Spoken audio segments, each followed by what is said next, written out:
ఎందుకు సార్ అంటే నడి రోడ్డు మీద అలా తార్లతోటి అంత ఫైట్ చేయాల్సిన అవసరం ఎందుకొచ్చింది వాళ్ళకి? ఏంటి రీజన్? డ్రగ్ తీసుకున్నారని గూడా అంటున్నారు. మొదటి నుంచి ఏ వార్తలు డే 1 నుంచి డ్రగ్స్ తీసుకున్నారు, స్టెరాయిడ్స్ తీసుకున్నారని చెప్పారు. యాక్చువల్‌గా నిన్నేసిన కోర్ట్‌లో ప్లే చేసిన వీడియోలో కూడా ఎటువంటి డ్రగ్ డిటెక్ట్ అవ్వలా అక్కడ. ఓకే. ఎటువంటి ఈ స్టెరాయిడ్స్ కార్ల నుండి సీజ్ చేయలా. అండ్ బోత్ పార్టీస్ ఇద్దరిని డ్రగ్ టెస్ట్‌కి నిన్న సాయంత్రం పంపించారు. సో, నిన్న డ్రగ్ టెస్ట్‌కి పోలీసులు పంపిస్తే ముందే డ్రగ్ ఎలా వస్తుంది?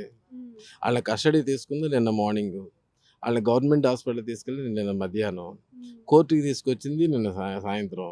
సో, నిన్న సాయంత్రం రిమాండ్ రిపోర్ట్‌తో పాటు ఇచ్చిన ఈ ఏదైతే రిమాండ్ రిపోర్ట్ ఉందో దాంట్లోనే లాస్ట్ పేజ్‌లో లాస్ట్ 2 లైన్స్ చూస్తే మీకు అర్థమవుతుందండి. To collect the blood samples for sending them to FSL for during the test analysis.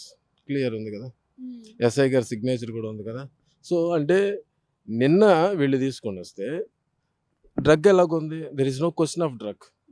వాళ్ళు ఇంటాక్సికేటెడ్ స్టేజ్‌లో ఉన్నారనో, డ్రగ్ టెస్ట్‌లో పాజిటివ్ వచ్చిందనో, గాంజా తీసుకున్నారనో, స్టెరాయిడ్స్ తీసుకున్నారు. ఇయన్నీ అబద్ధాలు.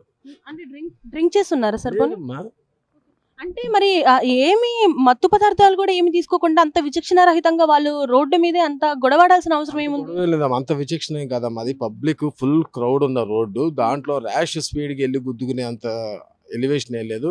సో, రిపీటెడ్‌గా అదే కాపీని మళ్ళీ మళ్ళీ ఏస్తే జరిగినట్టుంది. ఓన్లీ 2 షాట్స్ మాత్రమే జరిగినాయి. ఒకటి ఎనక నుండి గుద్దారు. అది తిరిగొచ్చి రెండోసారి